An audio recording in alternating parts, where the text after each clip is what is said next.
ମୋର ପ୍ରିୟ ପିଲାମାନେ, ଆଶା କରିବି ସମସ୍ତେ ବହୁତ ହି ଭଲରେ ଥିବ। ଫାଇନାଲି 2 ବର୍ଷ ଅପେକ୍ଷା କଲା ପରେ ବାରମ୍ବାର ବିଏସସି ଓଡ଼ିଶାକୁ ଟିକେ ଦେଲା ପରେ ଠିକ ଅଛି, ଓଟିଇଟିର ନୋଟିଫିକେସନ ଆପଣଙ୍କର ପବ୍ଲିଶ ହେଇଯାଇଛି।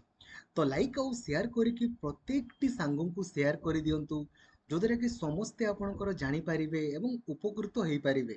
ଚ୍ୟାନେଲକୁ ନୂଆ ଅଛନ୍ତି ଦେନ୍ ଏବେ ହିଁ ସବସ୍କ୍ରାଇବ କରିକି ଅଲ୍ ନୋଟିଫିକେସନକୁ ବି ଆପଣ ଅନ୍ କରିଦେବେ।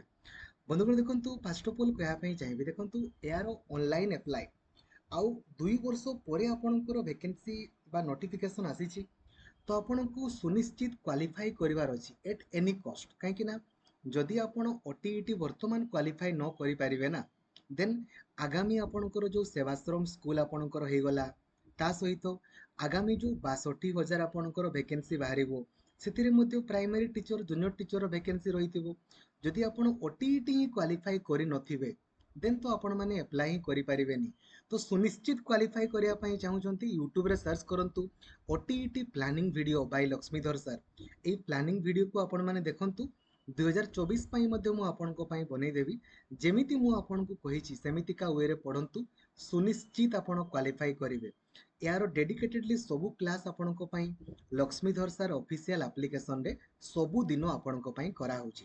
ବନ୍ଧୁଗଣ ଦେଖନ୍ତୁ, ୟାର ଅନଲାଇନ୍ ଆପ୍ଲାଏ ଆପଣମାନେ କେବେଠୁ କରିପାରିବେ ନା, 24 ଜୁନରୁ ଆପଣମାନେ କରିପାରିବେ। ଆଉ ଦେଖନ୍ତୁ, ଆପ୍ଲାଏ କରିବା ପୂର୍ବରୁ ଆପ୍ଲାଏ ଭିଡ଼ିଓକୁ ଦେଖିବେ, କାହିଁକିନା ଟିକେ ବି ମିଷ୍ଟେକ୍ କରିଦେଲେ ଗଲା। 2 ବର୍ଷ ପରେ ଭ୍ୟାକେନ୍ସି ବାହାରୁଛି, ଆପଣମାନେ ନୋଟିଫିକେସନ ବାହାରୁଛି, ଆପଣ ଯଦି ପୁଣି ଭୁଲ କରିବେ ଅସୁବିଧା। ଲାଷ୍ଟ ଡେଟ୍ ଆପଣଙ୍କ ପାଇଁ ରହିବ 5 ଜୁଲାଇ ପର୍ଯ୍ୟନ୍ତ। ଆଡମିଟ୍ କାର୍ଡ଼ ଆପଣମାନେ 2 ଅଗଷ୍ଟରୁ ଡାଉନଲୋଡ୍ କରିପାରିବେ। ପରୀକ୍ଷା ଆପଣଙ୍କର 9 ଅଗଷ୍ଟରେ ଆପଣଙ୍କର ହବ। ତ 9 ଅଗଷ୍ଟ ଆପଣମାନେ ଦେଖିଦିଅନ୍ତୁ, ଆପଣଙ୍କର 9 ଅଗଷ୍ଟ ଏଥର ଫ୍ରାଇଡେ ଦିନ ଆପଣଙ୍କର ପରୀକ୍ଷା ଆପଣଙ୍କର ହେବା ପାଇଁ ଯାଉଛି।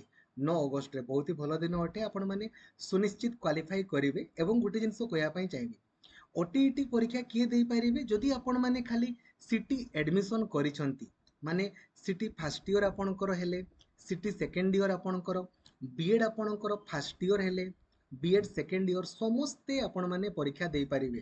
ଆଉ ସାର୍ଟିଫିକେଟର ଭ୍ୟାଲିଡିଟି ଆପଣଙ୍କର ଲାଇଫ୍ ଟାଇମ୍ ଆପଣଙ୍କର ଅଟେ। ଥରେ କ୍ୱାଲିଫାଇ କରିବେ, ଲାଇଫ୍ ଟାଇମ୍। ଆଉ ୟାର ମାର୍କ ଅନୁସାରେ ଆପଣଙ୍କୁ ଚାକିରି ମିଳିବନି, ଆପଣଙ୍କୁ କେବଳ କ୍ୱାଲିଫାଇ କରିବାର ଅଛି। ତେଣୁକରି ଏଥିରେ ଟପର ହେବା ପାଇଁ ଆପଣ କେବେ ଚାହିଁବେନି। ଏସଟି, ଏସସି, ଏସସିବିସି, ଦିବ୍ୟାଙ୍ଗ ପିଲାଙ୍କର ପାସିଂ ମାର୍କ ହେଉଛି ଆପଣଙ୍କର 75, ଆଉ ଜେନେରାଲ ପିଲାଙ୍କର ଆପଣଙ୍କର ପାସିଂ ମାର୍କ ହେଉଛି 90। ଠିକ ଅଛି, ଯଦି କମ୍ ବେଶୀ କ'ଣ ହୁଏ ମୁଁ କହିପାରିବିନି, ବଟ୍ ଏଇଟା ହେଉଛି ରୁଲ୍। ତ ଆପଣଙ୍କୁ ଏତିକି ରଖିବା ପାଇଁ ପଡ଼ିବ, କିଛି ବି ନେଗେଟିଭ ମାର୍କିଂ ନାହିଁ। ଆପଣମାନେ ସୁନିଶ୍ଚିତ କ୍ୱାଲିଫାଇ କରିବେ।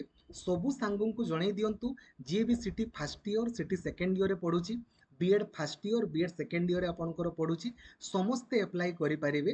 ଲାଇଫ୍ ଟାଇମ୍ ଆପଣଙ୍କର ଭ୍ୟାଲିଡିଟି ରହିବ।